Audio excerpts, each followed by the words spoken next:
Yazmış тапшыру хакында бу көннәрдә ул үзенең 5 яшьлек кечкенә генә юбилеен билгеләп уза. Һәм студиябездә кунакта әлеге тапшыруның авторы алып баручысы Замира Рәҗәпова. Хәерле көн исәнмесез. Хәерле көн, Замира. Замира, ничегрәк башланды менә бу тапшыруның идеясе? 5 ел үткән дә киткән, ә бит ул нәрсәдәндер башлана. Яралгысы ничек булды? Әлбәттә, моннан бик күп еллар элек, хәтерләмим ничә ел икән, 10 елдан артыграк инде ул. Ул вакытта әле Шәүкәт Бектимировлар исән иде, Марсель Хакимовичлар исән вакыт. Без Яңгы Сыр телерадио компаниясының режиссеры Наиля Сабитова белән тапшырулар эшлибез. Һәм шул вакытта без Айрат Арсланов турында тапшыру ясарга булдык. Эзлибез фондта, менә аның интервьюлары юк. Үзе турында мәгълүматлар аз. Әйе, ул вакытта битакам кассеталардан әйләндерә эзлибез инде.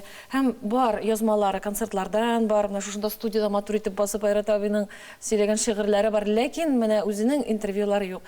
Шул вакытта бер уй килгән, менә шушыларны утыртып, үзләре турында үзләре сөйләсеннәр иде, язмышлары турында.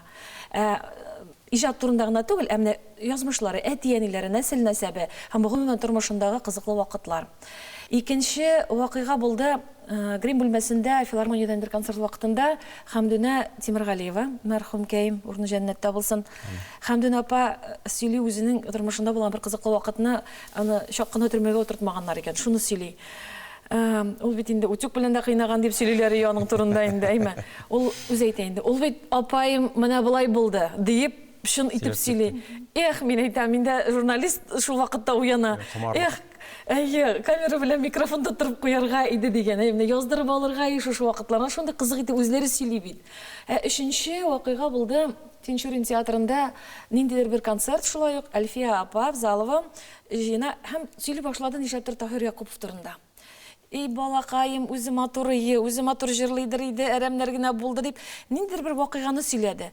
Мин әйтәм, камера белән микрофон яздырып алырга. Менә шушы шәхесләрне утыртып, менә шул вакыйгаларны үзләреннән сөйләтәсе киләдер. Хайдар Абубегичев турында мин материаллар бар, менә кайда күрәм, кисеп алам да җыеп куям папкага. Шул килеш бу папка минем шулай җыела торадыр иде. Инде байтак еллар узгач инде, моннан 5 ел элек була инде бу, 5 ел элек. Ниндер шкафтан җыштырайдым, килеп чыкты теге папкам. Ачып карасам, каралым әйтәм, бу бит күңелдә тора. Шуннан соң мин инде үз хисабыма операторлар чакырып, Наиля апа Сабитовага, Нургалиевнага зур рәхмәт. Мин Наиля апа әйдәшлеп карыйга әле дип инде Наиля апа әйдәшлибез инде ул миңа һәр вакытта да менә минем телевизион әнием дип әйтәм инде мин аны әйдәшлибез дип без шушы пилот вариантын ясадык. Айгөл Бариеваны чакырдык. Аңа зур рәхмәт. Кул арты җиңел булды. Әле бу тапшыру чыгамы, юкмы билгеле түгел бит инде. Ул бөтен күңелен ачып сөйләде инде Шамил Бариев турында. Ул вакытта Айрат Сибгатуллин җитәкчеләрнең берсе иде телевидениедә һәм мин алып килдем инде 2 тапшыру ясадым мин пилот, икенчесе әле аның үз вакытын көтеп ята һәм 2 тапшыру алып килдем һәм менә шушысын карады да әйтте, монсы көтеп торсын, монсы бер вакытта да искерми аның. Менә монсын мин 1 сәгать карадым, 1 тапкыр да туктамыйча карадым диде.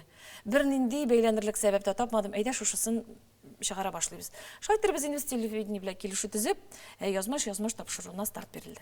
Бүгенге көндә инде бик күп шәхесләрне ачтыгыз, бик күп кунаклар килде. Алар арасында иң истә калганнары, һәрбер кешенең язмышы үзенчәлекле һәм сез интервью алганда аларның һәрберсен үз иченнән үткәреп, аларга сораулар бирәсез. Кайсының кемнең язмышы сезнең күңелегездә бик истә калды? Уелып калды. Менә шушы 5 ел дәвамында әле кичә генә Наиля Нургалиевна белән сөйләштек, 150ләп кеше кунакта булган.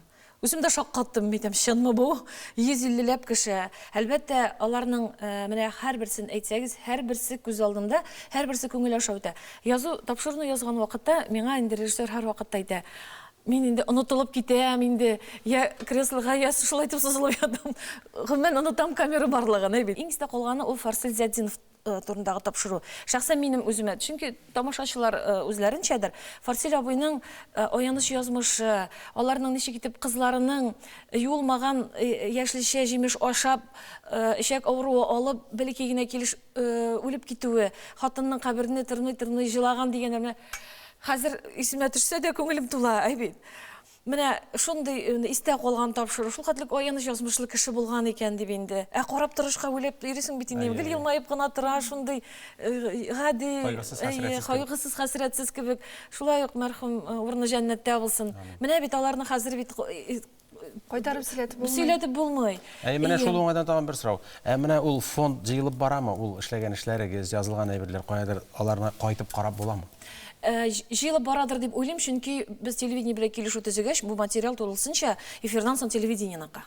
Һәм миңа калса, аны телевидение үзенең фондында саклыйдыр, чөнки әле безнең шушы 5 ел дәвамында бәйрәмнәр вакытында кабатлауларда моннан 2 ел, 3 ел элек төшерелгән тапшырулар да кабатлап күрсәтелә.